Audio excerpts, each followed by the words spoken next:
What's up, everybody? Welcome to another episode of Not Today. I'm Jen Sturger. I'm Eddie Pence in a new shirt. You had to call it out. Yeah. Congrats on Laundry Day, I guess.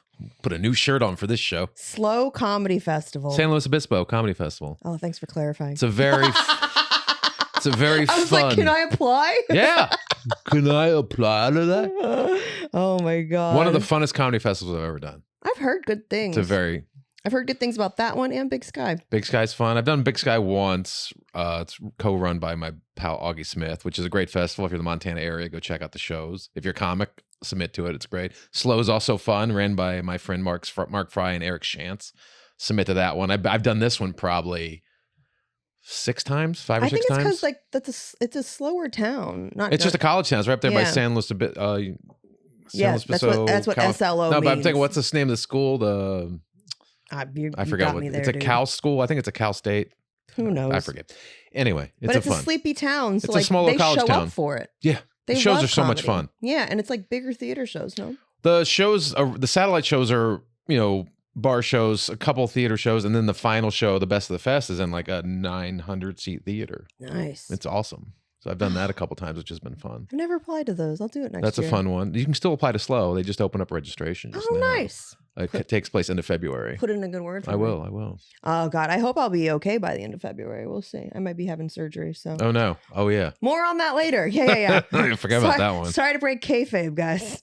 Oh, my God. So we like to do this every once in a while where we take questions from you guys just because this is a very interactive show. We want you to feel like, part of the community. Well, our previous show that we used to do together, we were very in tune with our audience. We had a lot of back and forth, so we'd because like to it was try live. Yes, it was live, so we had live interactions with the listeners. So we this is the closest thing we can have right now. Yes. We're still working on some kind of live format and seeing when you guys would even be available to watch us. Yes, Because it was kind of cool before having that real time feedback. it was nice. But I do miss it. It's finding the balance. But yeah, it was almost like our audience was like another member of the show before.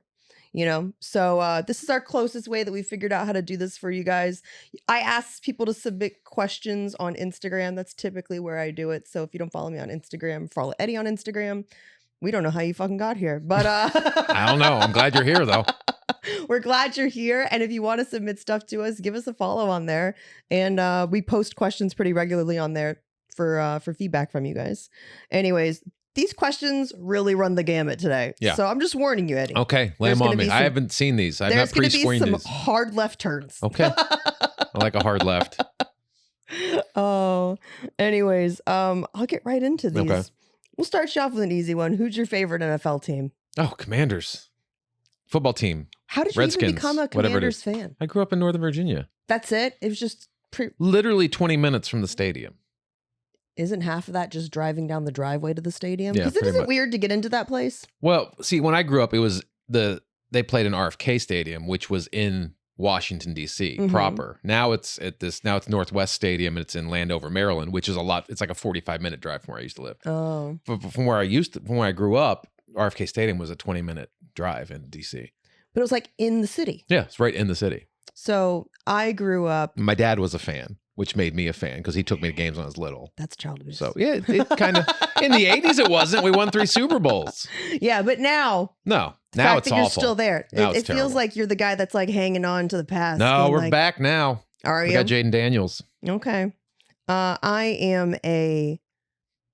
actually, I don't know. I'm kind of split on the NFL just because I was born in Miami. So we were big Dolphins fans. Right, And then when we moved to Tampa, my family kind of adopted that team. right. But that was back in the creamsicle days. Yeah, those are beautiful Creams- uniforms. I can't tell if that's sarcasm. Or It's not. I love those uniforms. Those are the best uniforms. I was like, sarcasm? No, to me, an NFL team, the uglier the uniform, the better. Why? I don't know. Football hurt you? Football should have ugly uniforms. Yeah? Just so we can tell them apart. Right. And not intentionally ugly, like whatever the Rams have done to their uniforms. I'm Yeah. talking about like real, like the Cleveland Browns or the old Tampa Bay Buccaneers in ugly uniforms. The old Patriots uniforms. I never thought they were ugly, except for when they did all the white, because it never stayed off white. Like it never stayed like that cream. Yeah. It always became greenish by the end Yeah. of the 'cause game. they're all over the field. Yeah. Exactly. Like all white uniforms. I don't know who came up with Yeah, that. it looks but like it's you're walking terrible. around in long johns. But yeah, it's hard to be, I mean, it's okay to be a Tampa Bay fan football wise right now, but every other sport I feel like is kind of falling apart. Lightning, you guys have won some. You had some Stanley Cups with the Lightning. We had a good run, yeah, but I feel like how are the Rays? Oh, the Rays. They've fallen off the cliff. I feel like that part of Major League where they're like showing the roster to people, and then the groundskeepers are like, "Who the fuck are these guys?" That's how I feel. That's how I feel every time I look at the Rays roster now, because I feel like they keep selling off the team for parts. Right. You know what I mean? Like anytime like a player gets established. Well, I felt like a few years ago when we were doing our old sports show, the Rays were an ascending team. They went to the World Series. Yeah. Like they were ascending, and then all of a sudden they've cratered. Yeah. That's too bad. It's really because we can't. Because that stadium's awful. It has nothing to do with the stadium. Oh, okay. I mean, maybe it has a little to do with the stadium. Probably a lot to do with the stadium. They're getting a new one finally. In Tampa? Yeah. No, in St. Pete. Okay. They're still the St. Pete Rays. Let's be real. They're not the Tampa Bay Rays. They're the St. Pete Rays. Okay. I mean, they're technically on the Bay. Well, technically, the Commanders are the Maryland Commanders. They play in Landover, Maryland. Yeah. Until they get a stadium in D.C. again. But it doesn't have the same ring to it. No. But yeah, so I actually wrote on the Rays Instagram the other day because they kept, after the trade deadline, I guess it was a couple months ago. God, this fucking year has flown by. They were showing all of the players that were leaving and gotten sold off, right? And they kept posting like all of these like thank you posts and like all of these posts with these great memories all these players had given us. Yeah. And I was like, guys, this is too soon. This is like you posting pictures the day after a breakup being like, I miss them so much. I was like, it's too much. Yeah. Because there were so many. It was like an in memoriam for the team that I knew. It's like there's a horrific bus crash, team bus crash. Stop it. Like they're all gone. Oh. They've left us all. Oh, God. Did you learn nothing from our last episode? You don't want to just... Yeah, I'm not going to bring it down. I was like, come on, Eddie. I'm not going to do it again. You're like, you guys seen the movie We Are Marshall? I'll keep it light. All right. It's about a football team. It was about a football team. Fucking asshole. Oh, so those are our teams. I'm a Bucks fan. Eddie's a Commanders fan. Let's see. Do you think this generation has ruined dating for good men and good women out there? Define this generation. Because, like, I don't know. I feel like... You're in the dating pool, I feel like, yeah, but I feel like... I haven't been in years. I feel like Gen Z is actually doing better than millennials are in that respect. Do you know what I mean? Well, millennials didn't. I mean, from what I'm a completely outside observer on this. It seems to me. What are you? Are you Gen X? I'm Gen X. I was gonna say millennials seem to have like they didn't start in the dating app age, but then sort of fell into the dating app age, right? Yeah. Whereas like Gen Z, that's all they've ever known. Yeah, that's the thing. And so it's so funny. Someone said the other day, millennials were raised by boomers, and it shows. Yeah. Versus Gen Z is being raised by Gen X. And it's like your generation looked at all the things that were wrong with it, and they're like, how do we fix this for our kids? Yes. Whereas boomers are just, they're a lost cause. Boomers are kind of... No offense. No, I know. But it's true. They're so stuck in their ways. Yes. I feel like being raised by boomers is a lot like working in the wrestling industry. They're like, we had to go through this, so we're have to doing it this too. way, and this is the way it's always been done. This way it will always be done. Rub some dirt on it.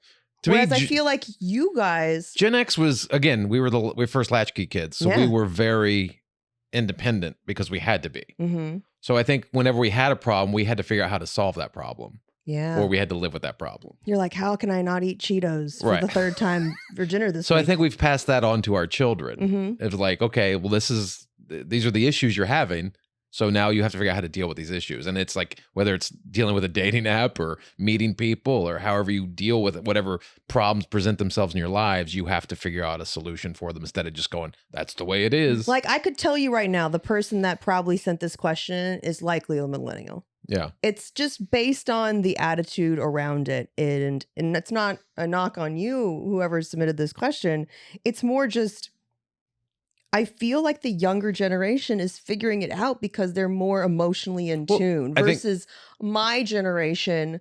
You either fall into one of two categories. Right. You're doing the work or you're not doing the work. Well, millennials went through they started in one place. I'm trying to make this make sense. And now they're in a different place. Whereas Gen Z have always been in this area. Yeah, we have to evolve. Where Gen X, I think we've passed this on to Gen Z. We skipped over the millennials. With Gen X, like literally, we've had to adapt and change constantly because I grew up with 8-track. I was just going to say this. Like even the technology. My media consumption has changed 7 times. Yeah. I went from 8-track to album to cassette tape to CD to MP3. Yeah. But even when you think about ways to communicate with each other for dating purposes, it was like my generation saw pagers. Yeah. You know? I'm pre-pager. I'm phone with a long telephone cord from the kitchen to the closet. I remember that too. Like that's You're like, Mom, get off the phone. Right. Stop it. Right. Oh, yeah. The really, really long spiral cord that like sometimes you would even try to close the door around it just to have some privacy. Yeah. Because you didn't have Or trying to call someone late at night and you're like, you can't because the phone can't ring. So what you would do is like, hey, I'm going to call you at 10:30 at night. So what you do is you call, you pick up the phone, you dial the weather. So you're listening to the weather and then I will call and the call wait will click in and then you click over. So the phone doesn't ring. Oh, you guys had systems. You had to have the system because you can't have the phone ring at 10 o'clock at night because it wakes up the whole house. That's crazy. Because we have cell phones. So what you do is like, hey, I'm going to call you tonight at 10 o'clock. Make sure you're calling weather at like 9:55. So you just sit there with the weather, listening to the weather on the phone. And then you hear the click for the call wait and you click over. Man. But you had to figure that stuff out. Again, Gen X had to adapt to situations. I'm trying to think about like what the current situation of that would be. But I really can't think of one. Yeah. It's just different. Like the movie Swingers would have never had the voicemail. We would have never had the moment of the voicemail from Swingers. No, because you could like, delete that. That was no good. Exactly. Oh, that was embarrassing. Well, it would have all been texting. Yeah. It would have been a giant text chain of like, oh, fuck. Yeah. Now you can delete text. I don't know how I feel about that. But I don't know. I've been caught sometimes where you delete a text and then someone's like, I saw you deleted that. Like it gets to them enough time for them to read it and then you can delete it. And then you're like, it's even worse. Yeah. Cause then you're called out. Yeah. So no, I don't think dating's been ruined. I think it's just different. It's different. Yeah. Everything. And that's it. And again, different. It's different now than it was 100 years ago when you were in an arranged marriage. You didn't even get the date. But it's all changing and evolving all the time. Yeah. And I think dating is only as good as the amount of evolving you have done. And I get it where it's not easy to meet people nowadays because we're also isolated on our phones and our little lives. And as connected as we've become more isolated. So I get it. It's hard to meet people, but I think it's just, you just have to evolve and adapt and figure it out. So funny because the very next question is best way to meet people when you have zero connections other than the people you work with. Do they have friends? That is tough. That's tough. No, because here's the thing. They have friends is not the answer because if you're older and you're either divorced or you are single, a lot of your friends are in different places than you are. Join a Magic the Gathering club. I don't know. You have to find something you're interested in. I was going to say a hobby. Honestly. Find a hobby. Find like-minded people. Yeah. Seek out like-minded people that are into the same things. And usually it's a hobby. It's at the gym. You can try the apps, but I don't know. Never done it. If you're going to try the apps, try the ones that are more... Grinder. Jesus Christ, Eddie. Some Grinder action. No. Try the ones that are more about connection. Yeah. Do you know what I mean? Where like the girl has to make the first move, or it's like where people, I feel like Tinder has just become like a hookup app. You know what I mean? So many of the apps have become hookup apps.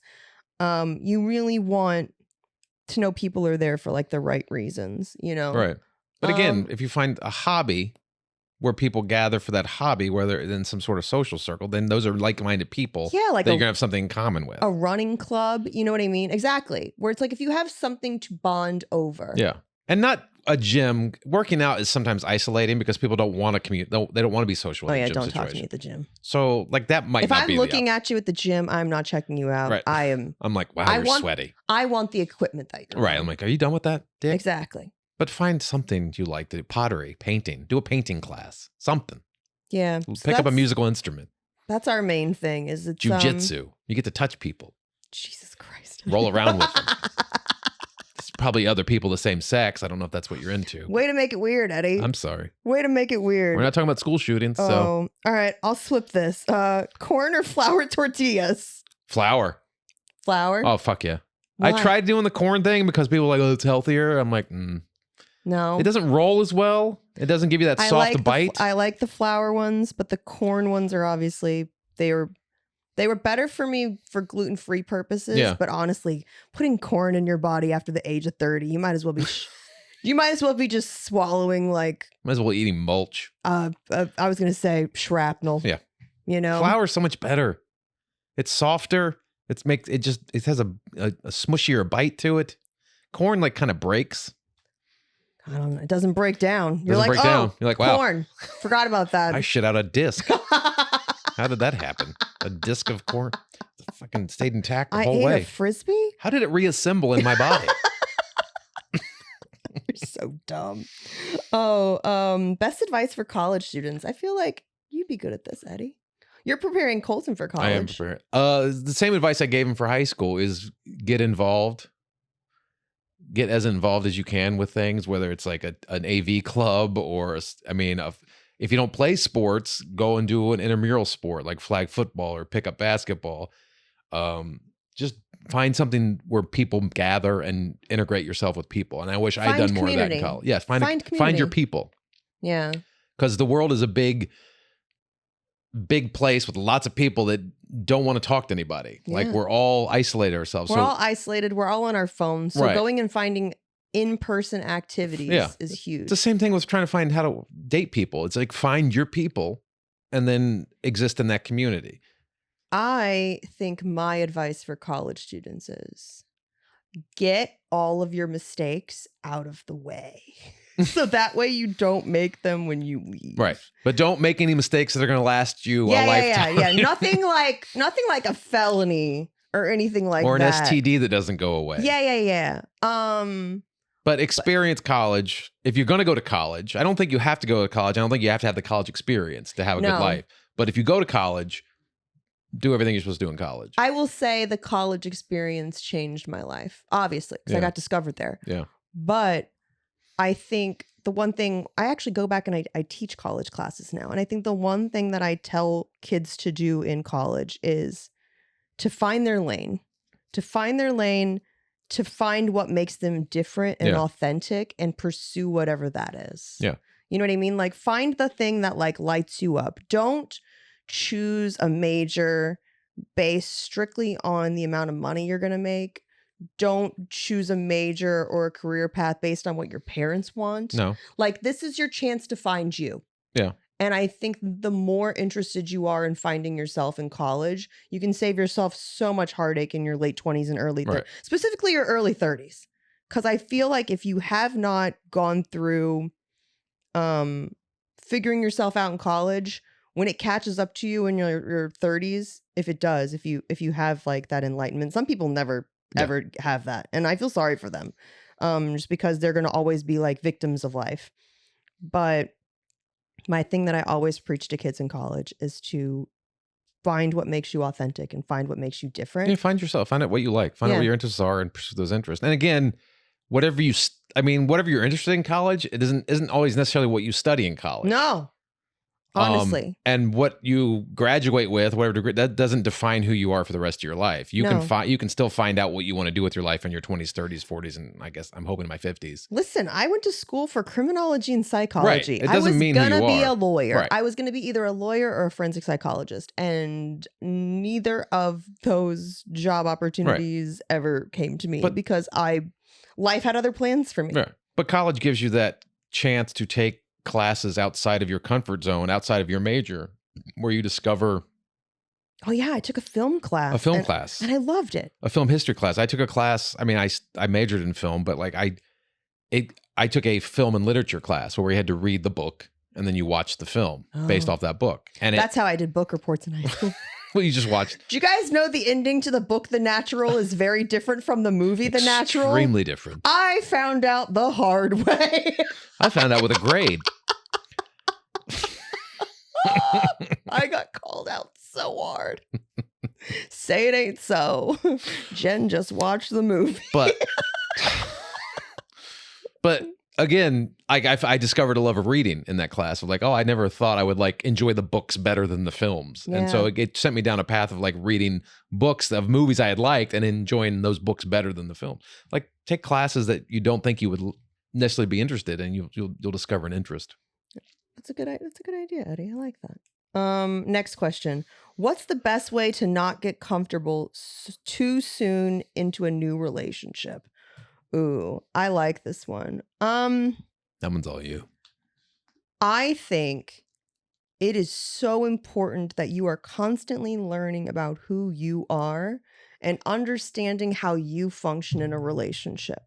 So you understand when like a problem pops up. Yeah. What your contributions to that problem are, or like what your lens of that problem is. Okay. And then you can better figure out what the other person's viewpoint is, and you can come and work on a problem together. I think setting boundaries and not jumping into bed with someone too soon. And that's not like a slut shaming thing, by the way. If you can have sex like that, go for it.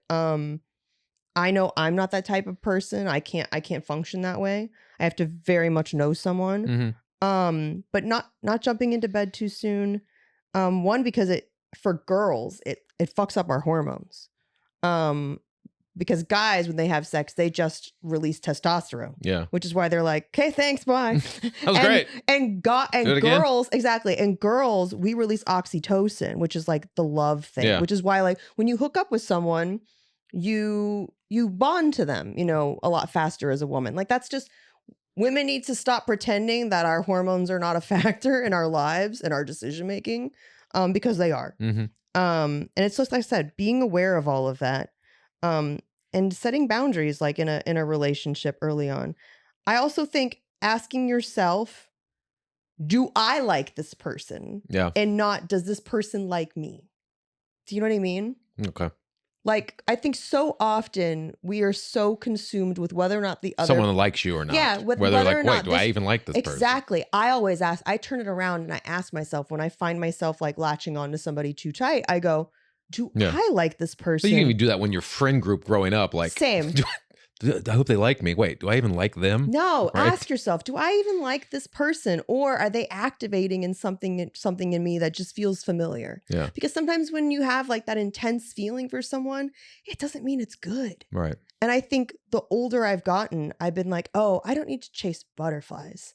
I need to chase safety. Mm-hmm. I need to chase something that feels like I can be all of myself in it. Right. And that's what I think the best advice I can give someone is. Don't feel the need to rush through things. Always get to know yourself before you get to know other people. And make sure that you ask yourself what you want. Mm-hmm. Those are my advices. Okay. That's good. Nothing? I'm so far out of it. Yeah, you're like, just don't. You're like, put the toilet seat down. It's fucking, yeah. Maybe. Separate bathrooms is the key. That's where you're at. Separate bathrooms is truly the key. Okay, Eddie, who's someone in your lives or was in your life that had a profound impact on you? I know who mine is. I think that we don't give teachers enough credit, because I vividly remember teachers and school counselors that took the time to get to know me. Yeah. And figure out how my brain worked, even when they saw something different that other people didn't necessarily see. And those people were like some of the only reasons I made it out of high school alive, Yeah. And I still, to this day, like those guys, like there was a guidance counselor, Mr. Peak, Richard Peak. He was amazing. And then there was another teacher that I really bonded with. His name was Mr. Curry. And Mr. Curry, you would never have guessed this was the teacher that I would have gravitated towards and been like, this dude is like, he gets it. Because like Mr. Curry, we all had this idea that like he rolled into the back of the school, maybe smoking a joint. Like he looked like he was fresh out of like fighting war in Vietnam, like, but also like a hippie. You know what I mean? Like he was very anti-establishment. Like he was like one of the only woke people I knew in Florida. Right.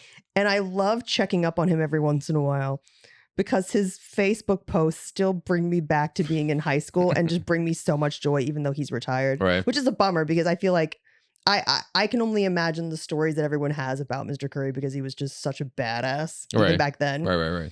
But one of my favorite Mr. Curry posts that I saw in the last couple years was he wrote, "A couple of jits stole my minivan." My God. And he goes, and jits is a Florida word, by the way. It's so Florida.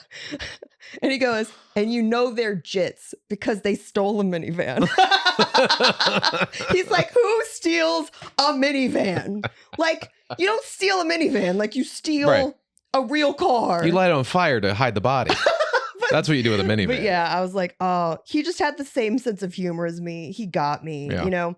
And I think those are the kind of people that I always will have a special place in my heart for. That had a profound presence in my life growing up. That makes sense. I had a couple teachers here and there. Like I had teachers that recognized certain things in me that other teachers didn't. Like, you know, like I was artistic. I could draw. I could write. Like they would take interest or realize that in the work I submitted. Like, you're like, he's not going to be a math teacher. You're not going to do math, dude. You're not going to have a 9 to 5 job. Did it hurt you when teachers said stuff like that to you? Did teachers ever say you're not going to have a 9 to 5 job or like you can't do that? No, they always told me I was different. Yeah. But it never felt like derogatory or demeaning. It just felt like it was like that moment in Dangerous Minds where she's like, you're not like the others. Yes, it was very much like, you're not like the others. You never will be. I got a lot of that where I always felt different. Yeah. You know, but it was an encouraging different of like, no, you have your own path. You don't have to follow what everyone else is doing. And so that kind of encouraged me to like just do what I want to do. I mean, for better or worse. That's great though. So, let's see. How do you always seem to know exactly how to pivot into new ventures? So I think this one's for me, Eddie. Oh. Have at it. Well, maybe you have some input in this as well. What? Because like you came from like a filmmaking background and then into comedy. You know what I mean? How do you always seem to know how to pivot into new ventures so well? I think this is something that people outside looking in think I do very easily. That I pivoted from working in sports to working in entertainment, to working into sports entertainment, to working in comedy. Mm-hmm. What they don't see is the struggle on the back end. Yeah, they're just seeing what you post. They just see the highlight reels of all the things that I do. They don't see the countless hours of work that goes into learning new skill sets, making myself better. Or the self-doubt of like, oh, fuck, should I have done that? This was stupid. I shouldn't have done this. I should have stuck with that. All the time. Yeah. And it's funny because whenever I look back and I find myself like walking back, you know, through nostalgia or shame, because that's what nostalgia is if it's bad. Whenever I find myself going back there, I'm like, oh, if I hadn't lost that thing, would I be doing what I'm doing today that is bringing me so much joy? And the answer is probably not. No. You know, I would have gotten stuck and gotten complacent. I think I have always... Well, you don't know what route that would have taken eventually. No, but I've always struggled with change. Yeah. I've always struggled with change, like to a catastrophic level. But there was always some part of me that's like, okay, but what's next? Right. You know what I mean? And I've always been good at looking at what my overall skill set was and being like, how do I turn this into something else? Where's the pivot, you know? Mm-hmm. And whether that was creating a marketing company outside of my entertainment stuff, you know, I'm very good at, I never used to be this way, which is crazy because my dad used to always be like, you got to learn how to make money. And my dad always told me I'm allergic to making money. But I think that's a narrative now that you've instilled. Which it's is like, who I am now. By the way, you cannot say shit like that to your kids. No offense to your dad. You no, can't he's say a great shit dad, like that but to he your would kids. tell me that. Yeah, but it's like if you tell your kid they're a picky eater, guess what? Picky eater. They're going to be a picky eater. Yeah. Your kids hear the way that you talk to them. Yeah. You know? And my dad for the longest time told me I was bad with money. Right. And the fact is, I wasn't bad with money. No one had taught me how to be good with money. Right. And I also think it's really hard to be good with money when you have none. Yeah. You know? And so I realized one of the things early on was that I work better for myself. Like I took one of those tests that showed me how I do work the best. Mm-hmm. And it literally, one of the feedback that it gave my employer that I took this test for was basically in the nicest way possible. It said, leave her the fuck alone and let her be like, she's very self-starter. Right. Leave her alone. Don't interrupt her when she's in the middle of task. I mean, it was basically saying, hey, she has autism. But it's just learning how you work best, you know, and pivoting into job roles and career paths that make sense for that. Like right now, aside from doing this podcast and obviously doing stand-up comedy, I run a full-time comedy school. Yeah.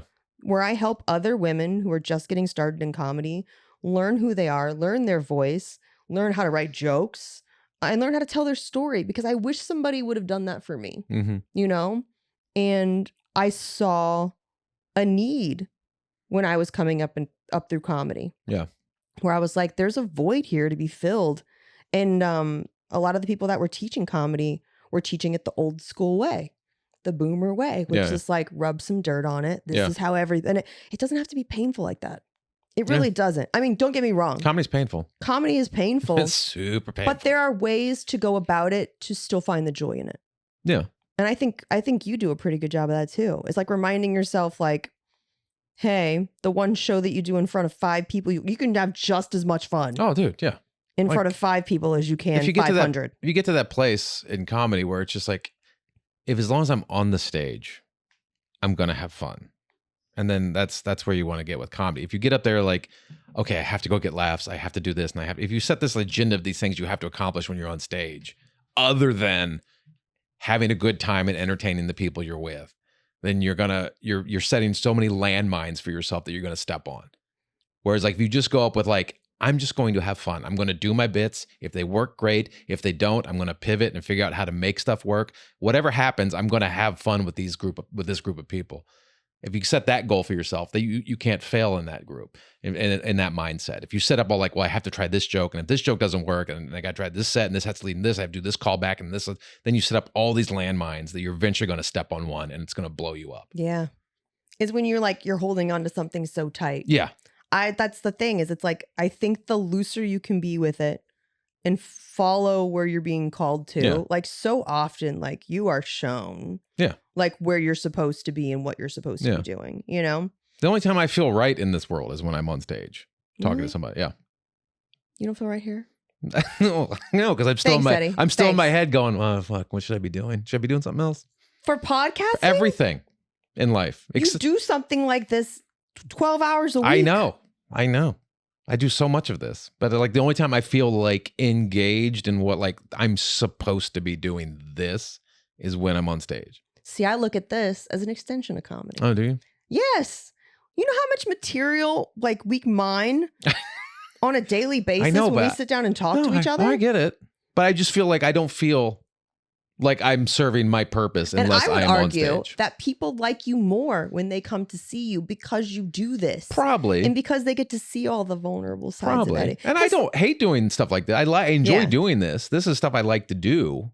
But I just like, I don't feel fully engaged in who I am. Like, you know, you do those things in life where you're like, this is what I do. And that when I do stand-up comedy, that's why I'm like, this is who I am. This is what I do. That's the way I feel too. Like this, I like doing this. Yeah. But I don't, if you gave me the choice between doing this and being on stage in front of 300 people telling jokes, I'll take that.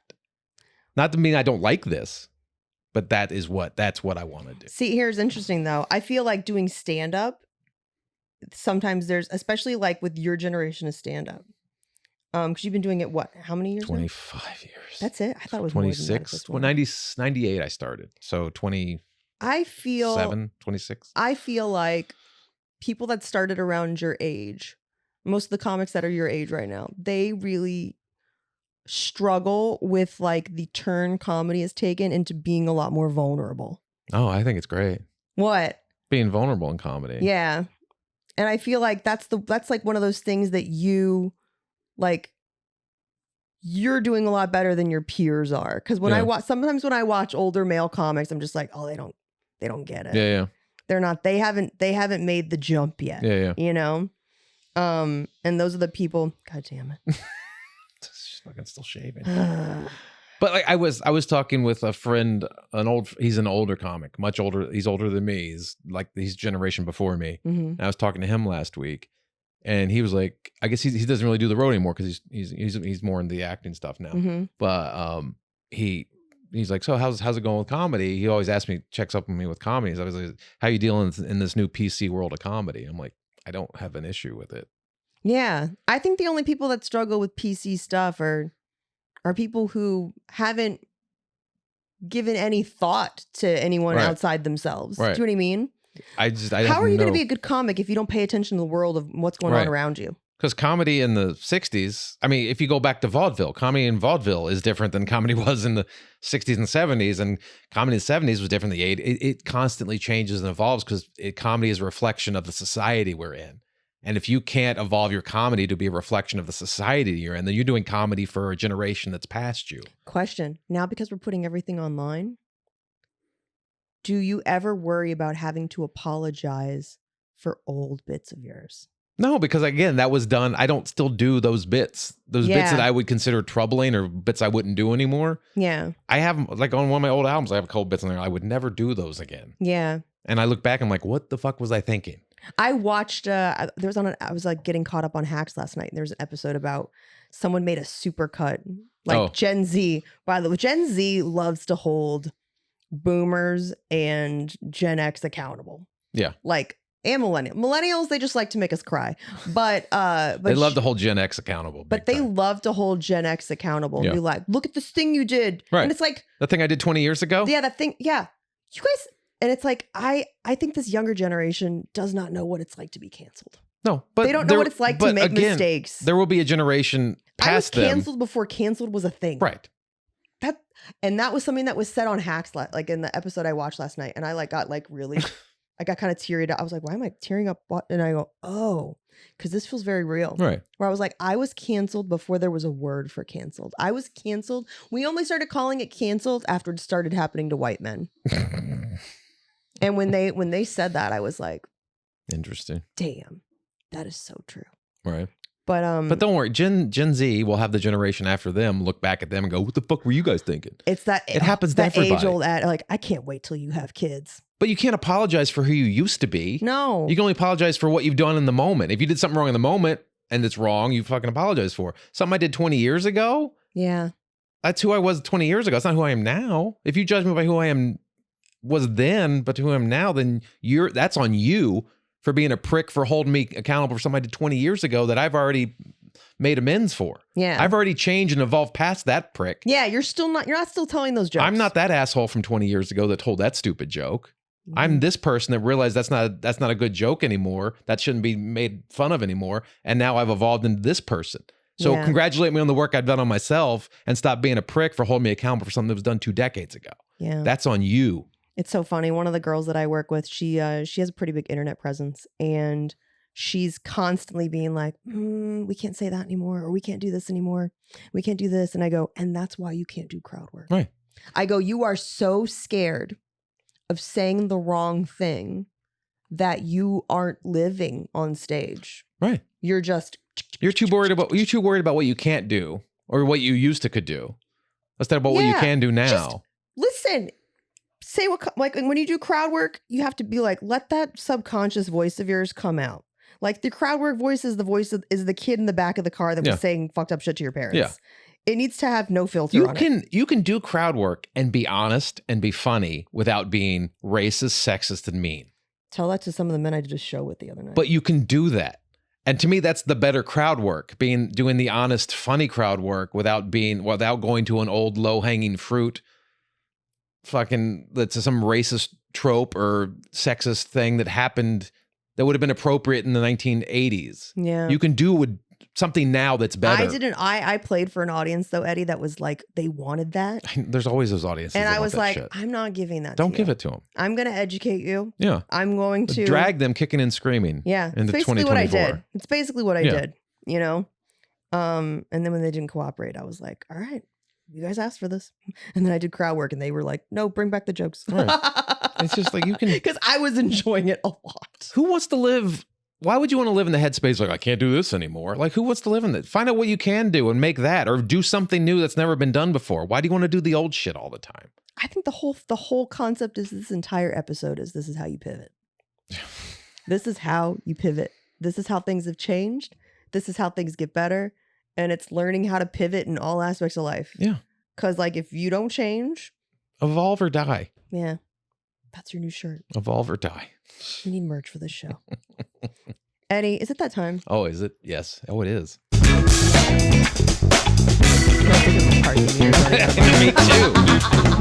Put enough money in. You guys sent some really great questions in today, though. So. All right. Now we're going to play Florida Man Friday. Let's hear about people who didn't evolve. I'm talking about the least evolved state in the union. Florida Man Friday. I read Jen Sturger 3 Florida Man headlines, 2 real, 1 fake. She just tell me which is the real Florida Man headline. She's playing against Alex today, who lost last week. He's down 6-5 in the count. Thanks for the reminder. Here we go. Alex, you got to bring it back to 500. I'm ready. Here we go. Florida man arrested in ploy to steal thousands from laundromat coin machines. Florida man arrested at Walmart for starting a dance-off and refusing to leave until declared winner. Florida man asked police if he can drink a beer during his arrest. Which one of those is the Florida man headline that has not happened yet? I think the Walmart dance-off. The Walmart dance-off is the fake one? Alex? Dang, I wanted the Walmart dance-off. You can pick it. We can tie. No, hold on. I got it. How do I take the lead back? Not by picking the wrong answer. Well, if you pick the wrong one, you're going to go down 2. Dang. Keep that in mind. I'm going to have to do it. Yeah, I was stuck on the Walmart. Okay, if that's what you feel. Yeah, I feel it. I'm feeling it. You both win. Nice. Woo! You're both. There we go. We Eddie, pushed. Step your game up. We pushed. Step your game up. Sorry, I thought the fucking beer during the... That was the one I was going to pick. I thought that seemed fake. I didn't think the dance-off would be fake. I thought you could see that happening in Florida. No. I totally could see a guy being like, I'm already arrested. Honestly, it's because I walked myself through a drunk man's logic where they're like, I'm already arrested. What? You're going to arrest me twice? Yeah. Okay. Hey, do you mind if I drink this? You're driving now. It's already half drank, dude. Florida logic. That's Florida math. You're driving, man. I think from now on, you should start pulling the fake ones, the fake Florida stories from just Ohio news. Oh, maybe. So that way they at least feel real. Right. You know? Oh, we talked about reframing it too as Florida man or Bible man. That's true. Like doing a Bible, like a passage from the Bible, but frame it as a Florida man and see if you can tell which one came from the Bible. I honestly think I'll struggle more with that one. We'll see. Anyways, Eddie, where can people find you? On all the socials at Eddie Pence or eddiepence.com. At Jennifer Sturger, guys, on all the socials. Comedy dates are going to be updated on my link tree, so make sure you check those out and check out brandarmy.com/Jennifer Sturger for more content. And yeah, guys, keep sharing us. You're doing such a fantastic job. Every week, the numbers are going up. We're trending in the right direction, Eddie. Get us some sponsors. Send it to 4 friends and have them send it to 4 friends and so on. And just subscribe. Don't even listen. Just subscribe. Let that shit auto download. And leave a 5-star rating and a positive text review. Positive text review. That helps for some reason. Please. And YouTube comments. Yes. YouTube comments. Let us know. Keep score. I don't know. Just write something. Just write something. Yeah. Preferably don't troll us. Try not to troll. We have enough of that shit. Exactly. Make the world a better place than when you evolve, guys. Evolve and pivot. Make the world a better place. And don't forget to pivot. We love you. See you on the next episode, if not today. Bye.